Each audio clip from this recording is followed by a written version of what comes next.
반갑습니다. 광여인문학의 안재철입니다. 오늘 제가 여러분 앞에 꺼내놓을 이야기는 조금 무겁고 또 많이 아픈 이야기입니다. 바로 우리 선어록 번역의 실태에 관한 것입니다. 제목을 보고 놀라셨을 겁니다. 선어록 번역, 이대로는 안 된다. 네, 제가 평생을 문자학과 문법에 매달려오며 내린 결론입니다. 학자의 양심을 걸고 이제는 말해야 할 때가 되었습니다. 여러분, 우리가 성전처럼 받드는 6조 단경을 한번 펼쳐보십시오. 그런데 읽다 보면 도저히 앞뒤가 맞지 않는 해괴망측한 구절들이 불쑥불쑥 튀어나옵니다. 깨달음의 정수를 논하는 그 엄중한 자리에 느닷없이 부엌 살림 도구인 그릇 손잡이가 등장한다면 믿으시겠습니까? 자, 원문을 천천히 함께 읽어봅시다. 성종 2년에 간행된 단경언해의 한 대목입니다. 유남학과 청원 집시 최고하야 진등무팝이 고로. 이 구절이 무슨 뜻입니까? 남학회양과 청원행사, 이 두 분이 누구입니까? 육조 해능대사의 법을 이은 불교사의 거인들입니다. 이분들이 스승을 가장 오래 모셨기에 진등무파비했다는 겁니다.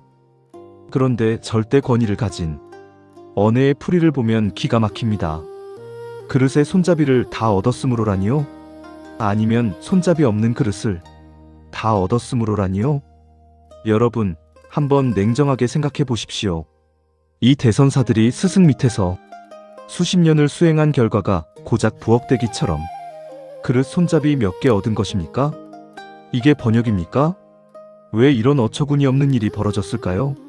제가 오늘 그 치명적인 오역의 근본 원인을 두 가지 문법적 장치를 통해 조목조목 짚어드리겠습니다. 첫 번째는 팝이라는 단어의 본의를 몰랐기 때문입니다. 여러분, 한자를 공부할 때 가장 조심해야 할 것이 글자를 하나씩 쪼개서 보는 습관입니다. 파는 꼬리이거나 잡다이고 비는 코라고 하여 코를 꿰는 고리다. 그래서 그릇 손잡이다. 이건 문자학의 기초도 모르는 발상입니다. 이 파비는 두 글자가 합쳐져야만 비로소 하나의 뜻을 이루는 연면사라는 것입니다. 선어록에서 파비는 무엇을 의미할까요? 소의 코를 꿰어 끌고 다니듯 나를 구속하고 붙잡는 흔적이나 단서를 말합니다. 그렇다면 무파비는 무엇이겠습니까? 잡으려야 잡을 단서조차 없는 상태, 즉 나라는 흔적조차 완전히 사라진 절대 무의 경지를 상징하는 시퍼런 선어입니다. 그런데 이걸 그릇 손잡이라고 번역했으니 성인의 사자후가 졸지에 부엌 살림 이야기가 되어버린 것입니다. 자, 여기서 더 깊이 들어가 봅시다. 두 번째 결정적인 오역의 원인은 바로 득자의 문법적 기능을 놓친 데 있습니다. 이게 참 어렵습니다. 우리 눈에는 득자만 보면 얻을 득자니까 무조건 얻다라고 번역하고 싶어집니다. 하지만 어록체 문법, 즉 근대한어의 관점에서 보면 이건 동사가 아닙니다. 수러인 진 뒤에 붙어서 그 동작의 결과나 정도를 보충해주는 정도보어를 이끄는 조사일 뿐입니다. 이게 무슨 소리냐고요? 쉽게 설명해 드릴게요. 진득은 얻기를 다했다는 뜻이 아니라 뒤에 오는 상태가 될 정도로 완벽하게 다하였다는 강조의 의미입니다. 즉, 무팝이라는 결과가 나올 정도로 수행을 철저히 끝마쳤다는 뜻입니다. 다시 한번 바로잡은 번역을 가슴으로 읽어보십시오.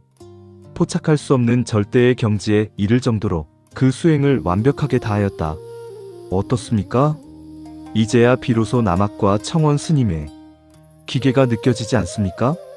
얻는다는 소유의 개념이 아니라 완전히 비워내어 흔적조차 남지 않았다는 수행의 정수를 말하고 있는 것입니다. 제가 이 오역을 처음 마주하고 고민스러웠습니다. 실소를 금치 못하다가도 가슴 한구석이 서늘해졌습니다. 수백 년 동안 우리 스님들과 후학들이 이 엉터리 번역을 금과 옥조처럼 읽어왔을 것을 생각하니 학자로서 참담한 심정이 들었습니다. 학계에서도 어렴풋이는 압니다. 이거 어록체로 해석해야 하는데 라고 말들은 합니다. 하지만 정작 실행에 옮기는 사람은 없습니다. 왜일까요? 수백 년 내려온 권위에 도전하기가 두렵기 때문입니다. 하지만 여러분, 제가 단언컨대 이대로는 절대로 안 됩니다. 틀린 것은 틀린 것입니다. 문법을 무시한 번역은 성인의 눈을 가리는 가리개일 뿐입니다. 제가 비록 이제 학교를 떠났지만 이 잘못된 흐름을 바로잡는 일이라면 마지막 힘을 다해 CCBB를 가릴 것입니다. 오늘 여러분은 그동안 여러분의 안목을 가로막고 있던 그 무거운 그릇 손잡이를 시원하게 내려놓으셨습니까? 글자는 박제된 기호가 아니라 우리의 무명을 베어내는 칼날이어야 합니다. 그 칼날을 벼리는 공부, 저와 함께 계속해 나가시죠. 오늘 긴 강의 들으시느라 고생하셨습니다. 감사합니다.